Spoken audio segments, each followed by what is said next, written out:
Right. Okay, so I think we're recording, yes. All right, so the ground rules for the exam. So Monday, I will take a deck of cards. I'll deal out 5. I'll have somebody around the house here draw them. I'll record it and post it to YouTube. I'll send you a note with the questions, and then I'll send the link because I know how suspicious you all are about whether or not it's a random drawing. So you can view that at your leisure. It's 2 of these 5 questions. It's completely up to the gods. So I don't know what the questions are going to be, but it's 2 of these 5. I'm going to create a link on Blackboard. You will have to submit your answers to Blackboard. The format of the test, it's an essay to answer the questions, and you can do one of 2 things. You can do 2 separate essays. That's perfectly acceptable. Or you can combine them into one essay if the questions warrant. So I don't know. If questions 2 and 3 are drawn and you want to combine them, all you have to do is tell me you're combining 2 and 3. And so normally how I do that, I can't do it this semester, but normally how I do this grading is I take the test and I write out an answer that I think incorporates all the material that should be included. Unsurprisingly, I always do well on this test. So what that means is I create a rubric of things that I think should be included in the answer. And so, you know, I assign 10 points to this, and this is a minor point, so it gets 5 points, and it totals up to 50 for each question because I like to keep my math simple, right? And so when I go through and grade it, what I do when we're in the classroom is I flip over the cover and read the answer without knowing who it is, but I can't do it in this format. I have, it's a subjective process to give an essay exam, but I try and make it as objective as possible by having, a rubric with things that should be included. My expectation is that you're going to be able to answer these questions in an essay, or each question drawn in an essay, in which you're going to hit these major points. You've had the test for over a week and a half now, so you have plenty of time to think about how you would structure your answers. The thing about that is I anticipate really rich answers, right? So you have to engage with the question and answer the question asked and provide lots of details and explanations. A useful tactic I always tell people when you're doing these tests for me is treat me as if I'm a little dim, right? So you have to carefully explain things to me so that I understand it. So it's not a question of you jogging my memory about what happens. You need to explain this process, right? So if you use certain terms that have come up in the class, for example, if you use the term virgin soil epidemic, that is something you're going to need to explain, right? So anytime you use somewhat novel terms or terms that are shorthand for much longer and larger concepts, you have to explain them very carefully to me, right? I know what virgin soil epidemics are, but it's not sufficient for you to say virgin soil epidemics. You have to explain what that process is. 2 questions. If the class time is, what, we have an hour and 15. We go 12:30 to 1:45. I'll give you until 2:15 to turn in your answers. So that way, if there's any technical problems or whatever, it's no big deal. Just submit your answers to Safe Assignment, and then you're done. Okay, any mechanics questions?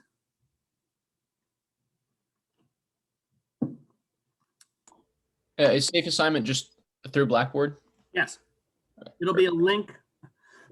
It'll be a link under information. I just haven't put it up yet. Okay. And you can, it just adds like an email attachment. Melissa, you have a question?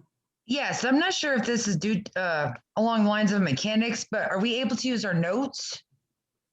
Yes. Okay. So normally how I would do this is I would let you create a 3x5 note card for each question. And then in the class, I draw the questions and you would hand in your note cards with your test. You'd staple them to, or I'd staple them to the blue books.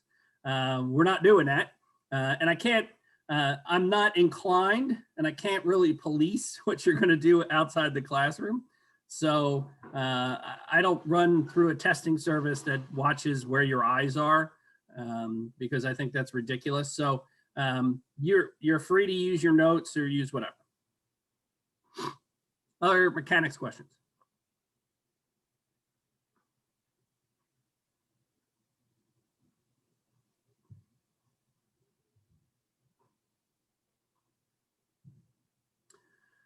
All right, the time is yours. I will address any questions you have about the questions. I probably won't give you a direct answer, but I can help shape the expectations of what I'm looking for in the answer. All right, so the time is yours. Ask a question, any questions you want.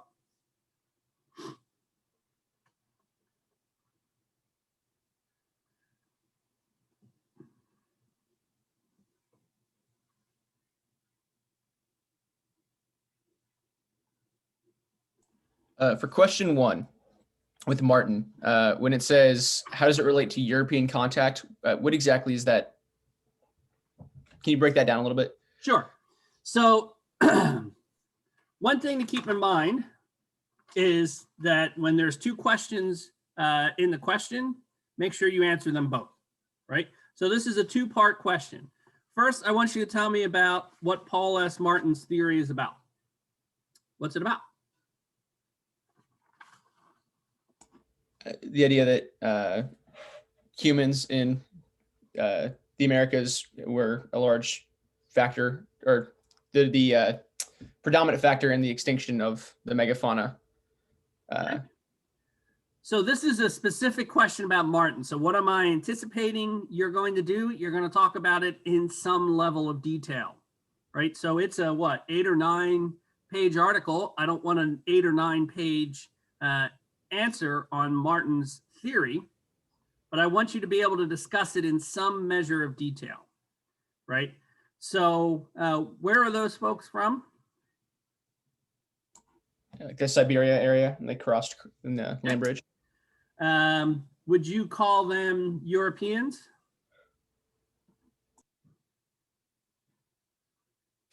You wouldn't? No, neither would I, right?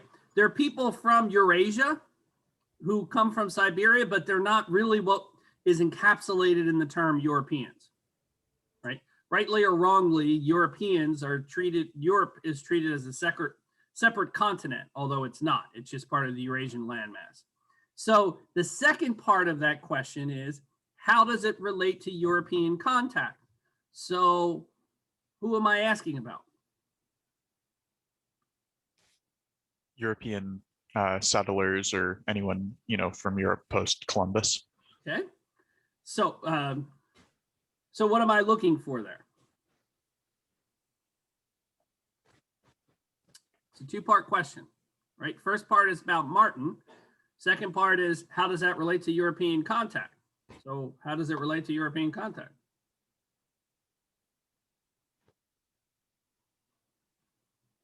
Well, it can provide some explanation for a number of important factors in kind of the Columbian Exchange and how that particularly affects the New World, particularly like what European animals are able to come over to the New World and actually thrive and fill a successful niche.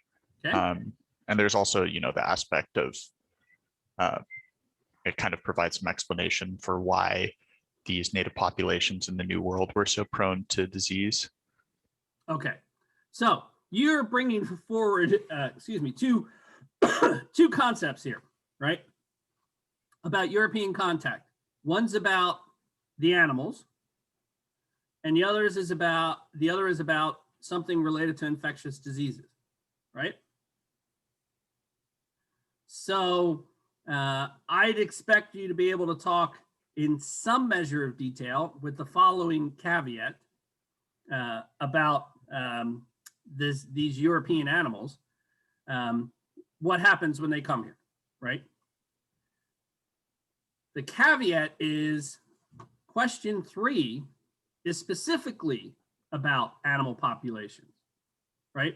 So looking at question 3 says it makes sense to talk about animals in question 1, but I'm not looking for the same level of detail I am when I'm asking a question directly about animals, right? So my anticipation is, as part of your discussion of European contact, you're going to talk about the animals briefly, right? What is it about Martin's theory that's related to these animals you're talking about? That would satisfy that answer, right? The other thing is what I'm looking for in terms of also some level of detailed discussion, right? So you mentioned something about diseases. I would anticipate that you would talk about this process in much greater detail, right? And how does this relate to European contact? So how does it relate to European contact? Let's follow the point through. Well, if you subscribe to Martin's theory, which I think is pretty reasonable. I'm asking the question about it. I'm not asking whether or not you're going to leave the class agreeing with it, but for the purposes of this question, you have to be able to use the argument or to describe Martin's argument and to discuss how Crosby uses it. Yeah, I was just kind of setting that up as, okay. It was a bit fluff, I suppose, but yeah, so, but, if you follow Martin's theory, you can see that, his explanation that these megafauna died out, not only are they not there when Europeans arrive, which is an important factor related to the animals, but when you look at disease, it's important to know that they've been extinct for a considerable amount of time. Right. And due to that considerable amount of time that these New World peoples have not been in contact with large domesticated animals for the part,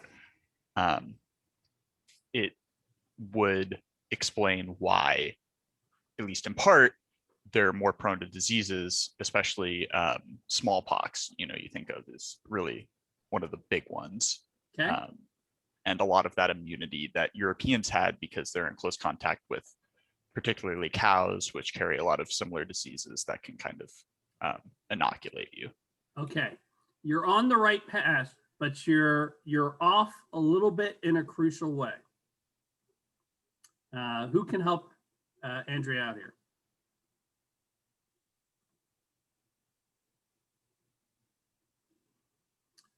What is a crucial element that is not clear here?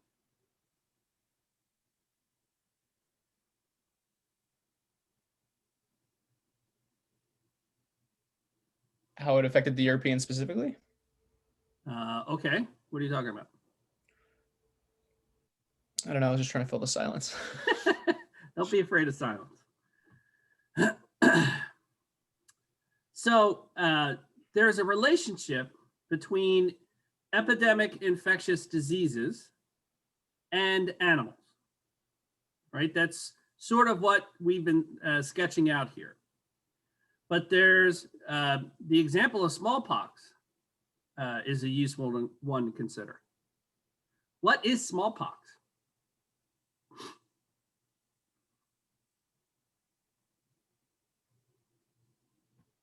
Other than a deadly disease? Uh-huh. Other than that, who is it deadly to? The natives. What's that? The natives. Okay. Who else is it deadly to? The Europeans, Okay. if they haven't had it. Specifically children. Right. Why children?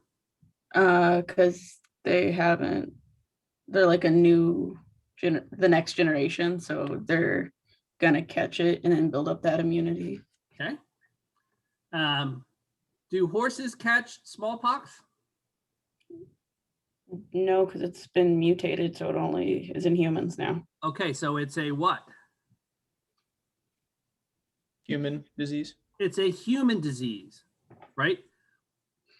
Mhm. When this Europeans show up,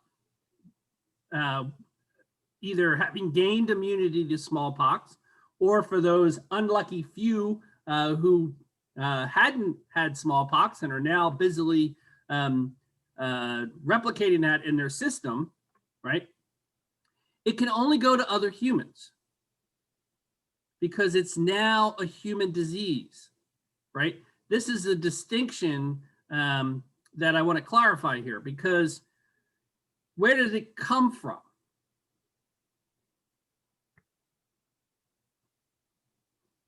The animals. Okay, so it came from an animal and jumped into the human population and became a human disease, right?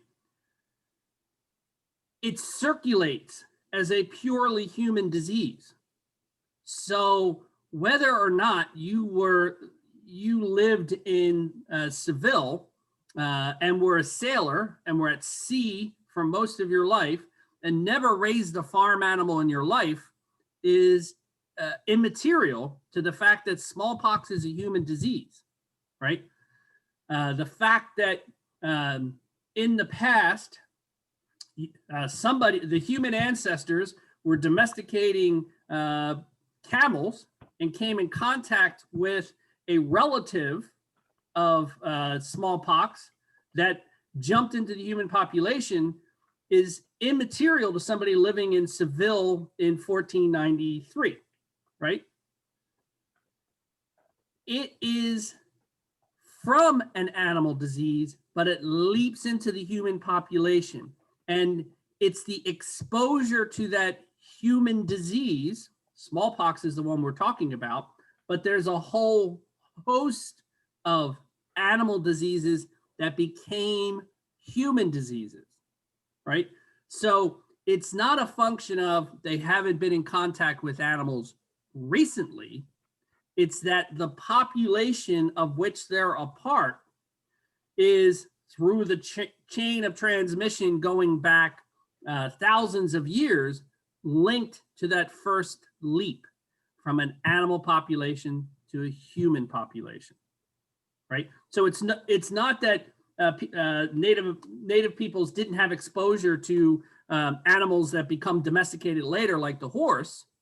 It's that those animals became extinct, and the ones that didn't become extinct for whatever reason were not a reservoir of animal diseases that jumped into human populations, right? So Europeans are the inheritors of the Eurasian and most of African disease environment, that in the past, diseases leapt from animal populations into human populations, but the human population's immune system shaped those things to be human diseases. Rinderpest is a cattle disease related to measles. Hooved animals do not contract measles because measles has adapted for a human host, right? There are some diseases that can go back and forth because they're still similar. Tuberculosis, we can contract tuberculosis from cattle, and I believe theoretically cattle can contract tuberculosis from us, right? So that bacterium can still jump between populations, but most of the human diseases were ones that were animal diseases and became human diseases. And I want to make sure that distinction is clear, because it's not just because if you think it's just coming in contact with these animals that launches diseases, when the Spaniards brought pigs across, it wasn't that the pigs continued to bring diseases to the native people, right? Sometime in the past, some pig diseases got into human populations, and some of them became human diseases. It's tragically pertinent to our discussion today. I don't know if it's true today, but my expectation is at some point, coronavirus that's circulating in human populations will not be something that bats can contract, right? Or at least not the species that is the one that most likely launched it into the human population. Because moving through the human population and its immune system is changing that virus. It's evolving, right? And it's evolving to be transmitted by us and no longer to be transmittable by bats, right? We're seeing this play out tragically in real time, right? But this is a process that has occurred time out of mind in our past as humans. And the greater connection between animals and humans is most closely associated with domestication, right? So I want to be clear in those distinctions because it sometimes can be confusing that, okay, so we got some strains of colds from horses, but the horses generally aren't bringing horse diseases and sneezing into the faces of the Cherokee and producing disease. The Cherokee were tragically exposed to human diseases that were circulating in Eurasia for centuries, right? That's what they're being exposed to. And that's why that relationship of European contact in relation to Martin is so important. Does that clarify? Yeah, my internet cut out for a minute there.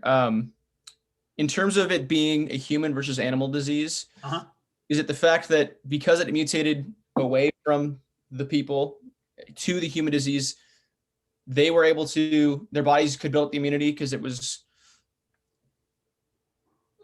I mean, you can't pass down immunity, but I remember you said something about the nursing would kind of give your body enough of a way to fight it off that then you became immune. And so that's why it was so devastating. Not as just the animals, but the immunity or the ability to build up an immunity was more gradual, not just boom, here's the entire disease. Exactly. That amplified the impact. The impact was going to be devastating anyway. Okay. Right.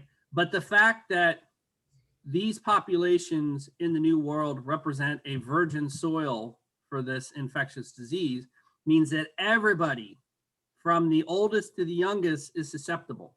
If you think about it in terms of, let's say, the Spaniards, right? We have that physician in Seville who noted in his records how remarkable it was that he was treating an 18-year-old man for smallpox, right? Because it was something that nobody makes it to 18 in Seville without having contracted smallpox before, right? So it's such an anomaly that he writes it down, right? In the New World, everybody has susceptibility to it because they've never encountered it, and immunity is only acquired through bitter experience, right? Today, we generate immunity by inoculating our children, right? It's also not by accident we target children. Because if in a world where there's not enough vaccine protection, measles is going to circulate, and it's such an efficient transmitter, nobody's going to make it to 18 without contracting measles, right? So that's why we inoculate our children at such young ages, because like it or not, measles is still in the world. And if it gets into the community where you are, it will find you. That's what it does. It's very efficient. All right, other question one clarifications or anything?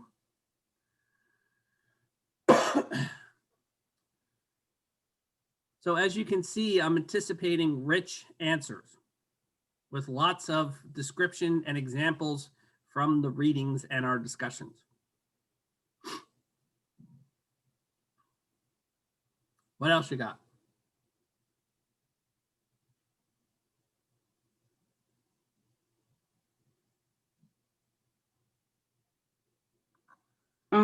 So I was specifically looking at question 4. So you talk about, or it asks about the settlements of the Americas by the Eurasians, specifically relating to the food crops. Yes.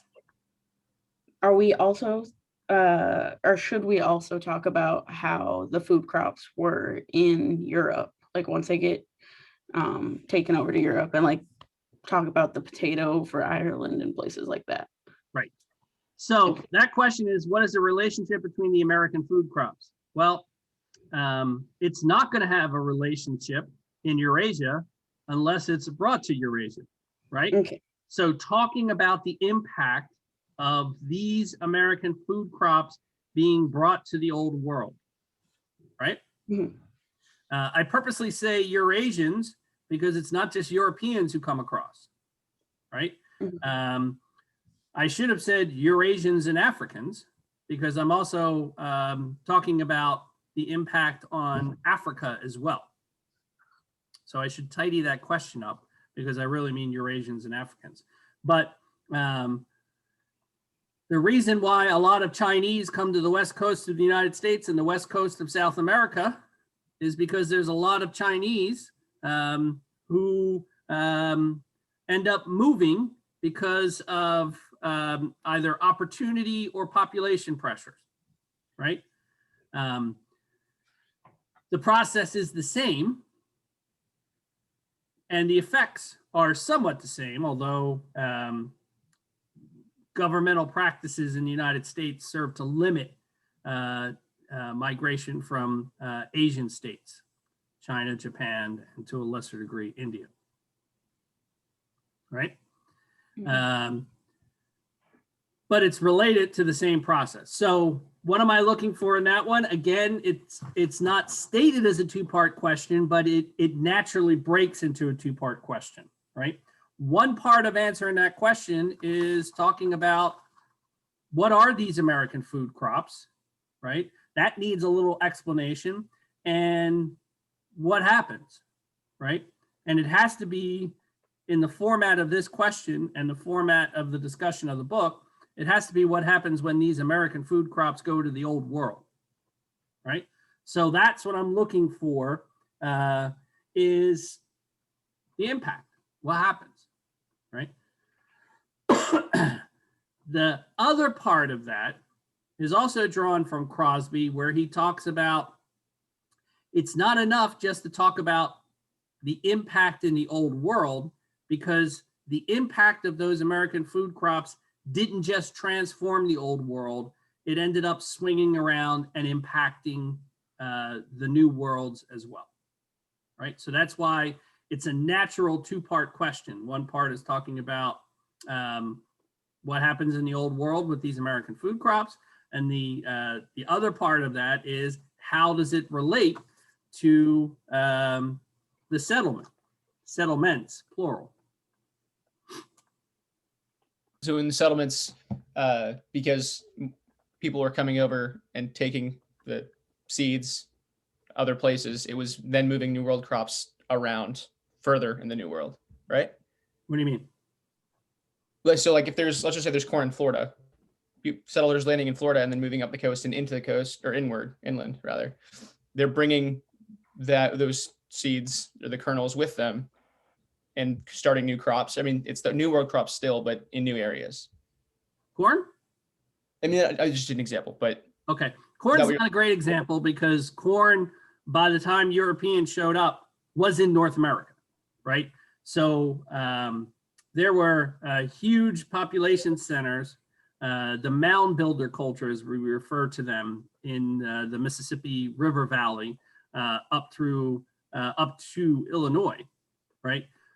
They're all eating corn, right? So they had the Holy Trinity, as it's referred to, corn, squash or pumpkins, and depending on their, corn, beans, and squash and pumpkin, or peppers, depending on whoever wants to decide what part of the Trinity you're talking about. But they already had that. That had already been moved around the continent, right? So they're not bringing that. If you want to talk about potatoes, right? They brought potatoes to the Virginia colonies, right? They didn't come from Bolivia, they came from Europe. So that's a crop from the New World, Bolivia, that was taken back to the Old World and then taken back to another part of the New World in North America. So yeah, in that case, you're talking about the introduction of a crop, but not until McDonald's comes along, or we settle Idaho or Maine, I suppose, is potato a big part of the crops in North America, right? It doesn't become the same type of big crop that it does in Europe. You don't have a population boom in New France because of the potato, because they had other food sources, right? So in that case, settlement, I'm not thinking about how they brought the American food crops back, or for that matter, that they now brought old world crops, right? So I'm not talking directly about, about the settlement of, let's say, Kansas, right? Since we live here. But who settles Kansas? That is related to it. Who settles Kansas?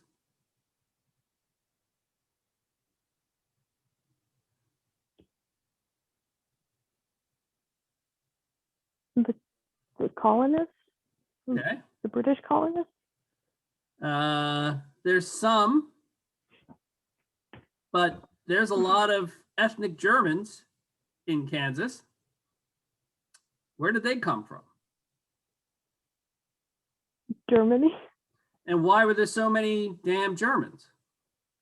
Because of increase in population. Right. And so what did that increase in population do?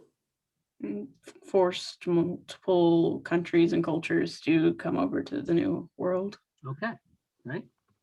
So that's the relation to American settlement.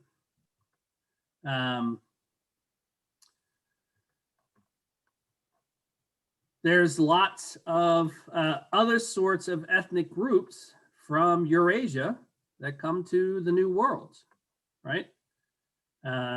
We mentioned the Chinese. There's a lot of Chinese that come to the West Coast of the United States, but they also come to Argentina and Brazil, right?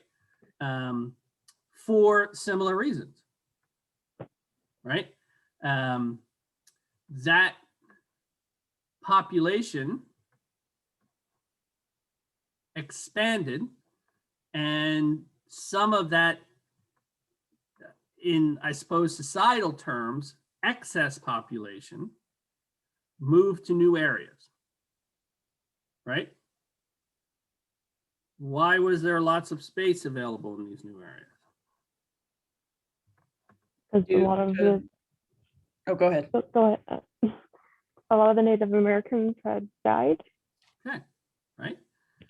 That question is not really looking for you to talk in any measure of detail, but the idea that it's a two-part process, that the American food crops are creating a booming population in Eurasia and parts of Africa, and because of other aspects of the Columbian Exchange, the new worlds are becoming emptied, right?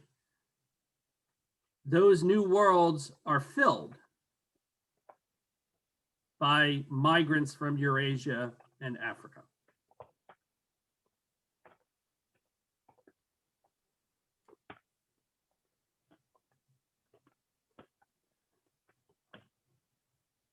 Could we talk about number 5? Well, before we get to number 5, is everybody happy with number 4?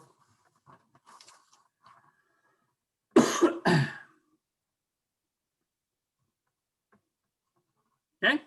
All right, number 5. What do you want to talk about? I want to talk more about the interactions of the Iroquois between themselves. Okay.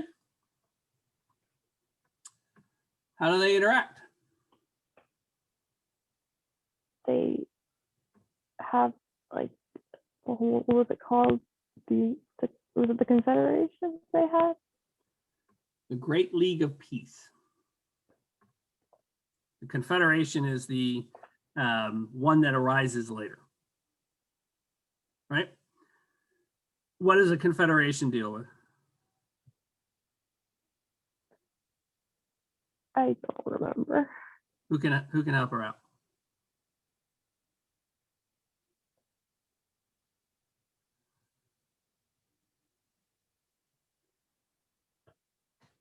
Doesn't it deal a lot more with European settlers? Right. Because that's when it arose.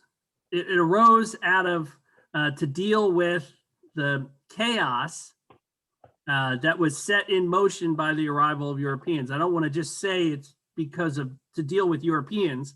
There were some of the change or chaos agents, right? But they're not the sole purpose of this, right? The chaos and change set in motion by the arrival of Europeans is multifaceted. And so the Confederacy formed, I suppose, a way to think about it, although it's not perfect, but the Confederacy formed to deal with outside influences, right? At times operating as a war council, at other times operating as, for lack of a better term, foreign relations for the Iroquois, right? It arose because the chaos that was accelerating needed some sort of, or prompted, let's put it that way, prompted some sort of coordinated action amongst the Iroquois to help coordinate what they were doing. Richter spent some time talking about it because the understanding by outside observers was that this Confederacy had always been part of the way the Iroquois operated, which is incorrect, right? The observers didn't understand how this process arose, and they conflated it with the Great League of Peace, right? So what is the story of the Great League of Peace?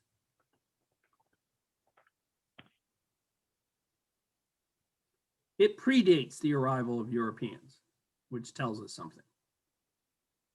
Helps keep peace between the different tribes. Okay, which? I don't remember which one. Huh? I don't remember which one. Well, which, when you say the different tribes, what tribes are you talking about? The five nations. Go ahead, Annie. Oh, I just said the 5 nations. The 5 nations of the Iroquois. The Iroquois, right? So this is an internal process. It's keeping peace within the 5 nations of the Iroquois. Why? Well, two-part things to address here. One, why did this have to arise? It has a mythological origin, but it tells us something about how they view their world in the past. They clearly thought there was too much conflict between them previously. Okay, what kind of conflict? Did they like fight with each other In what fashion? physically? Yes. What do we call what did we call the traditional practices that they were engaging in? Mourning wars, was it? Right? The Mourning Wars, or Wars of Mourning. That sounds like something that would need description. So what is it? Isn't that where you basically have the 2 options of you're either gonna get tortured or you're gonna become part of the tribe? Okay. That is part of the process. Yes. What else?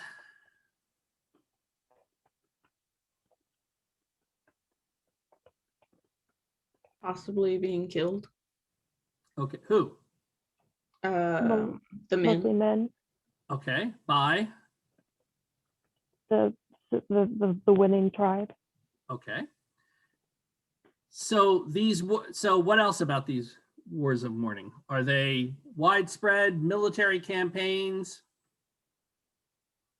Also, when they brought in the men, the women and children, it was like to replace the people that they had lost. Okay. Right. So the cultural functions of this are part of a mourning process. It's in response to the death of someone or the loss of someone. The loss, by the way, is also suggestive, right? But before we go too far down that path, I want to get a little bit more description of this style of warfare. What is it? Is it large, long campaigns? Were they short? What do you mean short? Didn't take that long. Okay. Like quick strikes that would happen. Okay. Quick strikes against two. The other tribes. Okay.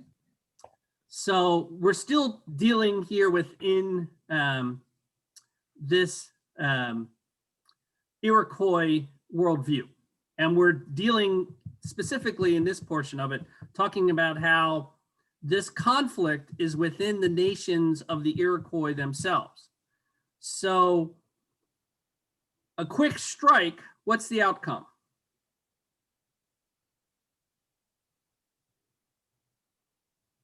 Some dying and then people being captured and taken. Okay. So for the Iroquois nation, let's say the Cayugas, right? Say the Mohawk have captured some women and children and killed a few warriors. What do you suppose the Cayugas are going to do? Retaliate. Okay, how? Try by attacking them. Okay, in the same fashion, right? Because this is their cultural way of assuaging their mourning, right? It's related to this process. What are they mourning? The loss or death of members of their extended group. So how do you rectify that? By going out and stealing somebody or killing somebody from the group who did it or from another group, right? This process is reciprocal and it ratchets up as more and more people are being killed or captured. It's generating a response, which you can see escalates this process. So here we're still talking within the Iroquois nation, excuse me. So how is this resolved?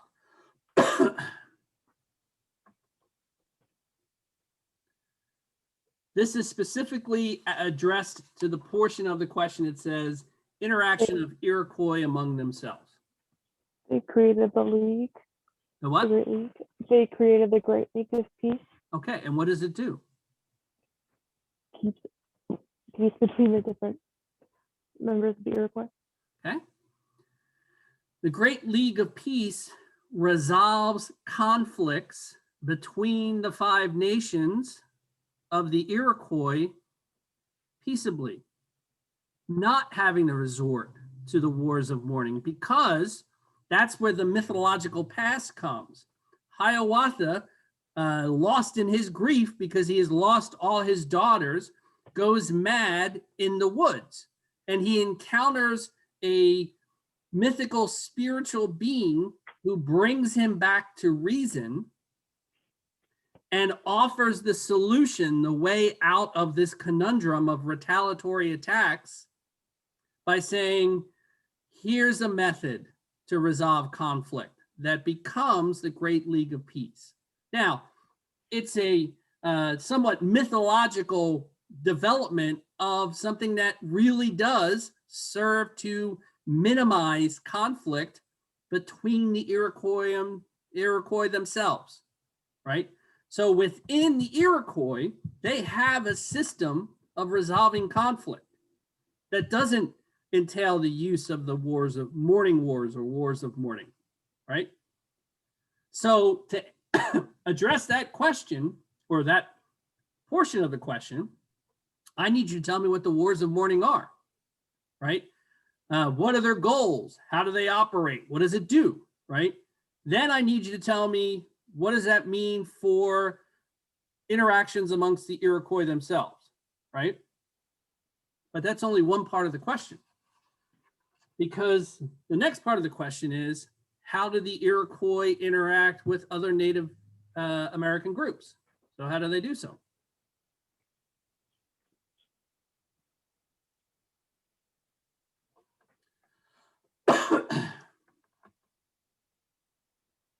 Who does the Great League of Peace extend to? The Iroquois. Who does it not extend to? Everyone else. Okay. So how are things resolved with everyone else? They aren't. Regular fighting. Okay. With what? I'm sorry. Regular fighting. Regular fighting. What kind of regular fighting? Violence. Yeah. Or is it through their different trade with the Europeans? How only some could We haven't trade with brought the the Europeans? Europeans into the discussion yet. Okay, no Europeans. Okay. Okay. We're still talking not the Europeans yet. Continued mourning wars, right? Correct. With who? The opposing tribes that Okay. aren't included in Right. the. So the Great League of Peace does not extend to the Iroquois' neighbors. But that's fortunate because the Iroquois have always gotten along with everybody. They didn't have traditional enemies, right? No, they were. I don't remember what the tribe was called, but they had some. The Algonquin peoples. Yeah. Okay.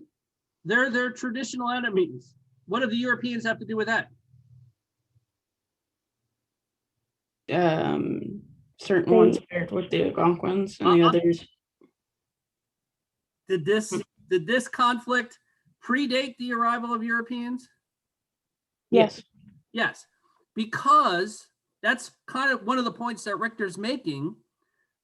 Somewhat novel when he was, or not novel, but was served as a corrective to discussions in 1987 when he wrote this book, but now not a corrective. It's generally recognized the limitations of this. But at the time, people writing history of Native peoples didn't talk about Native peoples until they interacted with Europeans, right? So in effect, it says these people don't have a history, which is false, right? The Iroquois and their neighbors had interactions, some peaceful, some warlike, that were their own worlds. Has nothing to do with the Europeans, right?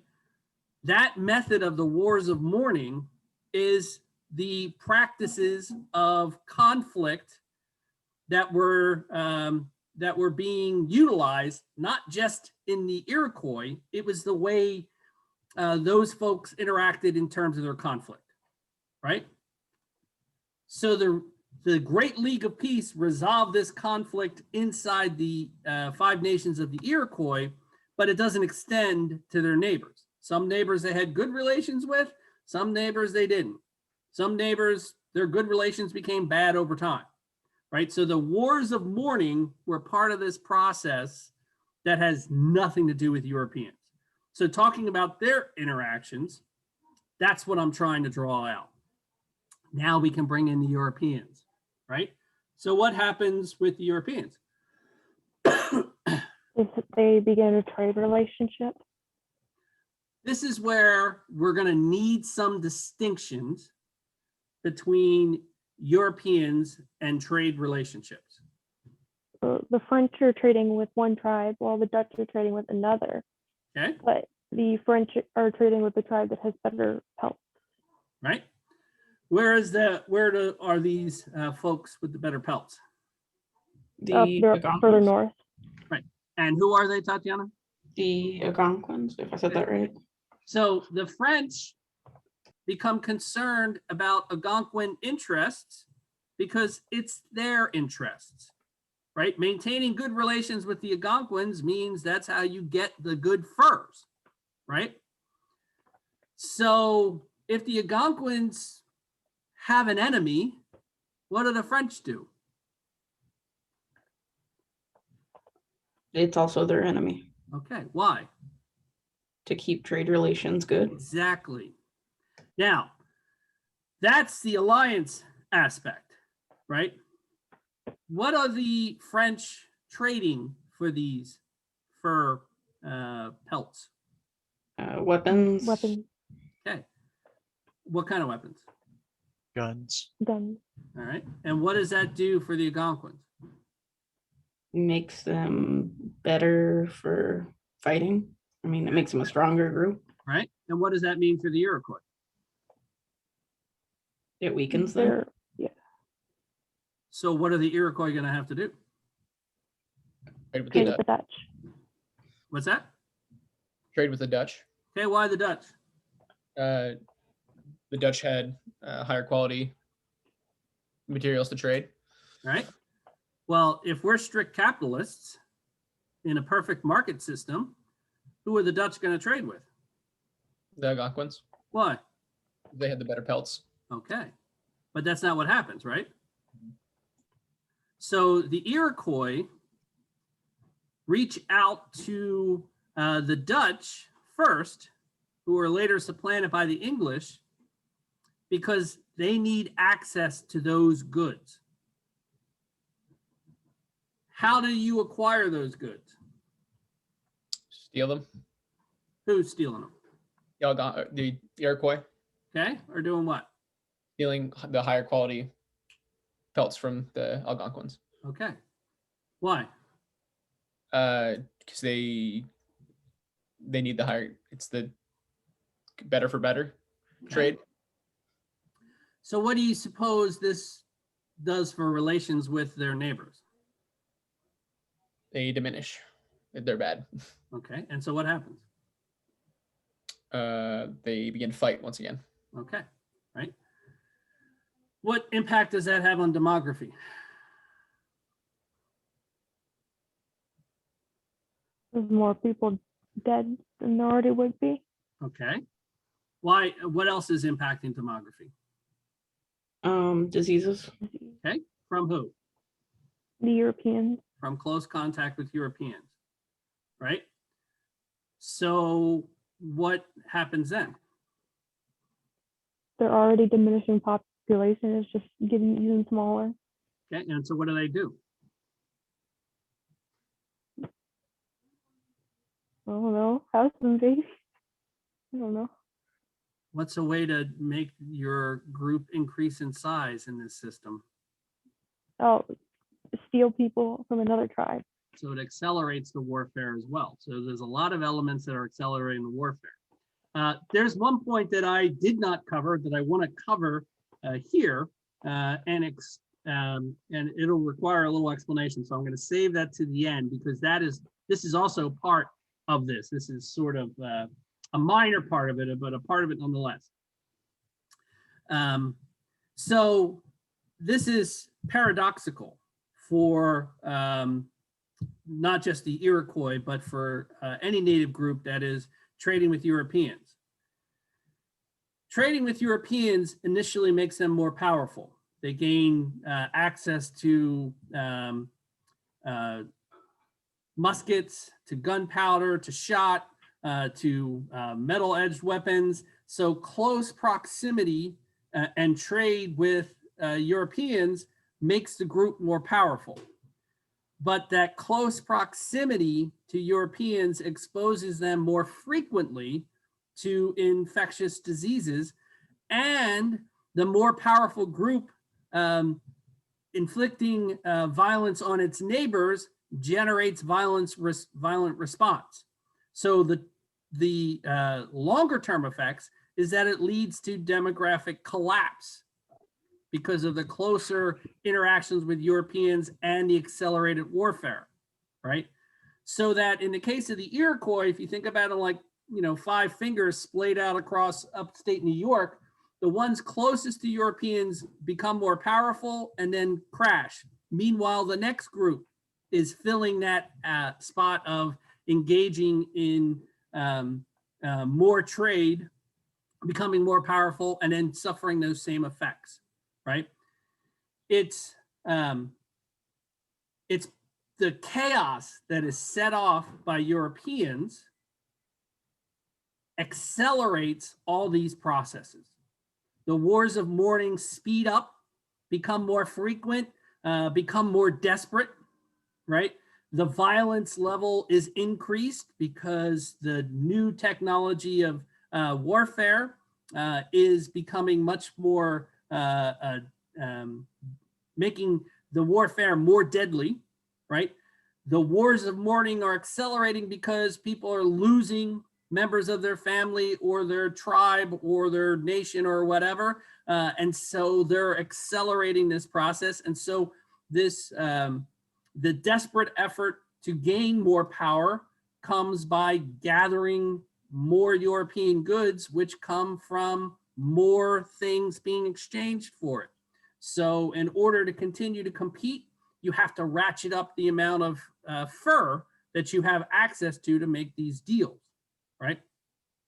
All these things are creating a whirlwind that is enormously disruptive.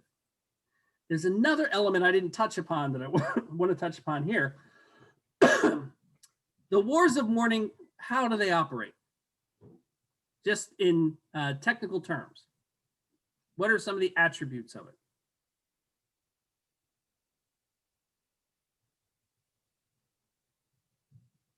The displacement of certain people from one tribe to another. Okay. What kind of warfare is it?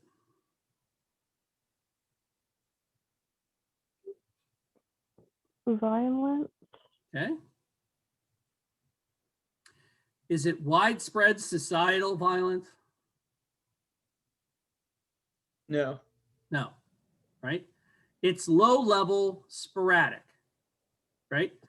If you're one of the unfortunate people that ends up being captured or killed in it, it's unfortunate, but it's not a style of warfare that is widely destructive. Is that how Europeans fight? No. No. How do Europeans fight? Grand scale. Okay. And what happens? What is the goal? Domination. Okay. Destruction of your enemy. I'll give you an example.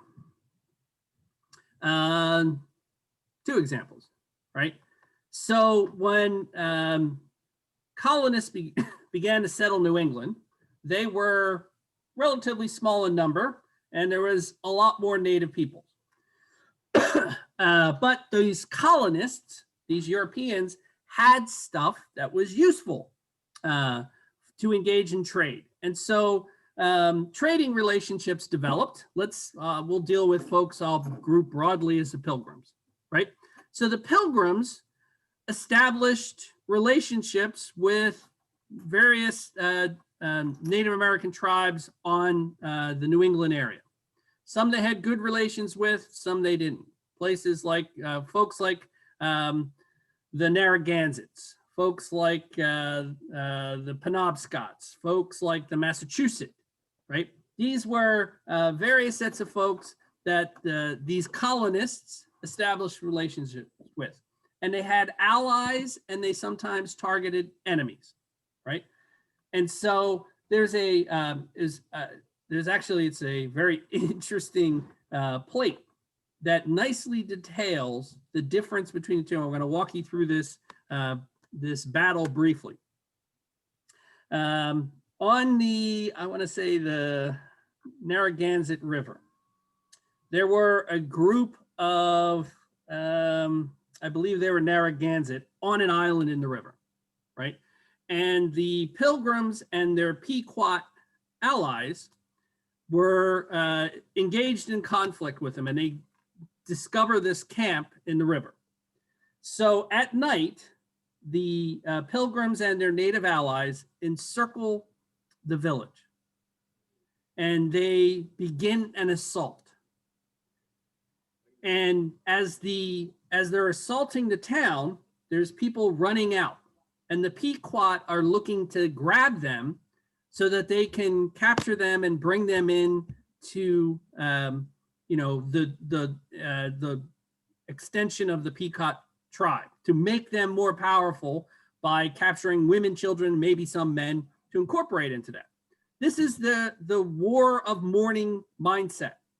We're going to capture some of these folks and they're going to benefit us. But that's not what the Pilgrims did.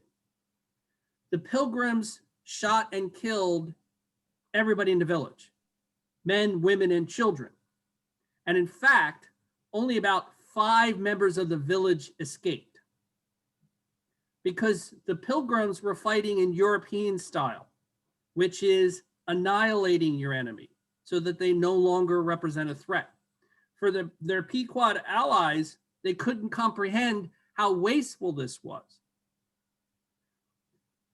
Different styles of warfare were in play here, in which the Pilgrims inflicted on the Narragansett their style of warfare to the great detriment of that Narragansett village, right? Only about 5 people are recorded as escaping. And there's a plate that is commemorates this. It's a very interesting figure. It's a glazed serving plate in which there's the island, and then there's a circle of Native American warriors, and then around it are Pilgrims with their blunderbusses, right? And it commemorates this battle in this larger war effort. That style of warfare is different. In order to compete with that, Native peoples began to adopt that style of warfare. So over time, the Wars of Mourning shifted more to the European style, which only further accelerated the demographic decline, right? This somewhat localized story of the Iroquois is not a perfect stand-in because the relations are not exactly the same across the North American continent and some parts of the South American continent, right? But it's very similar. There's this process where close contact with Europeans makes a group more powerful, and their style of warfare is ratcheted up until it eventually morphs into a European, more destructive style of warfare, right? So those things combined have tremendous adverse impact. So to answer that question, I'm looking for you to talk about how the Iroquois interact amongst themselves, how the Iroquois interact with their neighbors, how the arrival of Europeans impacts these interactions, and how the Iroquois interact with the Europeans. They become or seek to become good allies of the Dutch and then the English, and they're opposed to the French because the French are the allies of the Algonquins. The Dutch and then later the English, because they have access to the Iroquois for trade, want to maintain those good trade relations, they become the enemies of the Algonquins, even though they really have no great basis for that, except that in order to maintain the good relations with the Iroquois, the enemy of my friend is my enemy as well, right? So these native peoples incorporated Europeans on their side also in this conflict. And we see it most directly in the fact with the Algonquin peoples enlisting the French to help them punish the Iroquois for stealing their stuff, right? So that's a 3-part question that has, as part of answering that question, the ability to talk about what the Wars of Mourning are. All right, you have 8 minutes. What else you got?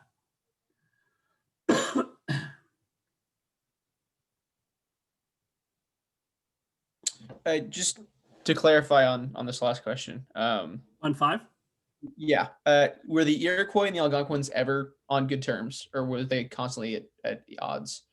They were enemies, but even enemies deal peaceably at times. Okay. Right.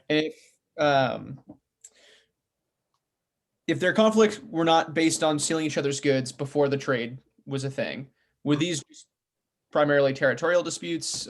What was the, okay. I was wondering if that was any kind of correlation. There really was no need. There's no need to steal your neighbor's stuff, right? Because what are you going to, I mean, there is some low level poaching of stuff, but there's no widespread. Why would you, well, there's 2 parts. Why would you gather a bunch of beaver when after you and everybody in your group has enough beaver pelts to stay warm for the winter? Why would you continue to gather beaver? You wouldn't, right? There's no reason for you to engage in that. What are you going to do with extra beaver pelts, right? So you don't go out and do that. And there's no shortage of deer and beaver around for the people who want it, right? The Europeans, when they show up, now beaver pelts have a value beyond just keeping you warm, right? Now they have a value of buying you a musket. Now they have a value of buying you an iron pot, right? Before, what's the value in having additional beaver pelts? There isn't any, right? But now the Europeans bring with them a market system in which the more things you have to trade, the more goods you get. So now it's something that it encourages you to trap more beaver or to shoot more deer, right? Before, there was no incentive aside from you got to eat, you got to stay warm, right? There was no incentive for additional stuff like that. Cool. And then I guess for number 2, or I guess number 1, that second part of the question kind of went over the disease, like how it was a human disease, and that was part of the impact. How is question 2 going to be answered differently than the end of question 1? Number 2, I'm expecting a lot more detail. Okay. Right? So in number 1, the detail you give about that is in service of answering that larger question, right? Okay. European contact. Number 2, I'm expecting much greater detail about why this exchange is one way and how it relates to the people who were here coming in contact with Europeans, right? When did the people who were in the Americas arrive here? Just ballpark it. Can you repeat that? It cut out a little bit. When did the people who arrived in the Americas arrive here? When did they arrive here? Yeah. The late 1400s, early 1500s? No. Not Europeans. The people who came across the Bering Land Bridge. Oh, early. Okay. Let's say 15,000 years ago at least. Yeah. Okay. So 15,000 years ago. So did they continue to travel back and forth? No. No. What happened? They came across and they were isolated. Okay. Right. So about 15,000 years ago, when did humans start domesticating animals? Not the dog. The dog is probably about 20, 25,000 years ago. Not the dog. When did they start domesticating other animals?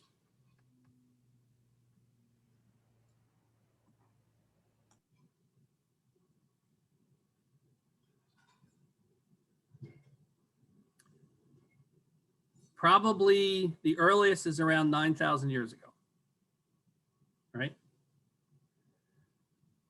Is that before or after the Americas became isolated? After. After, right? So they would have had no chance to experience the effects of domestication. They were isolated before animals became domesticated, before humans began to domesticate them, before human populations really grew to larger numbers, right? That process we call the Neolithic Revolution. Here's a useless, but I've always liked this analogy. J.R. McNeill wrote a book called Something New Under the Sun, and he uses some interesting analogies. And one of the analogies he posited, which is very telling, I think, prior to the Neolithic Revolution, the agricultural revolution of domesticating plants and animals, prior to that, when we were still hunter-gatherers, there were probably more baboons on the planet than humans. The population of humans explode because of the Neolithic Revolution. So prior to the Neolithic Revolution, there were probably more baboons running about in their troops than there were humans in their tribes, right? That population boom and all the things it set off occurs after people were isolated in the Americas. And like, would a few of those factors of the isolation be, part of it was the mass extinction of the megafauna due to Martin's theory, and then on top of it, there was no real need for the domestication because what they were doing did not require that kind of power or the. No, there just weren't any animals to domesticate. When Okay. Europeans came, they didn't domesticate buffalo. Buffalo aren't domesticated, Mhm. right? You can't walk amongst a herd of buffalo like the way you can amongst cows. Okay. Buffalo is still a very dangerous animal. So that's the predominant factor, is that the extinction. The extinction, correct. Okay. So the Neolithic Revolution, which I referenced, what is that? The agricultural revolution, what is that what does it encompass? Domestication of what?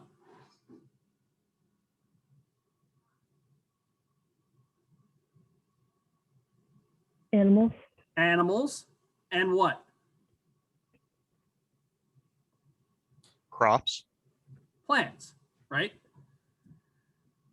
Did Eurasians domesticate plants? Yes. Did they domesticate animals? Yes. Did people in the New World domesticate plants? Yes. Did they domesticate animals? No. Some limited in South America, right?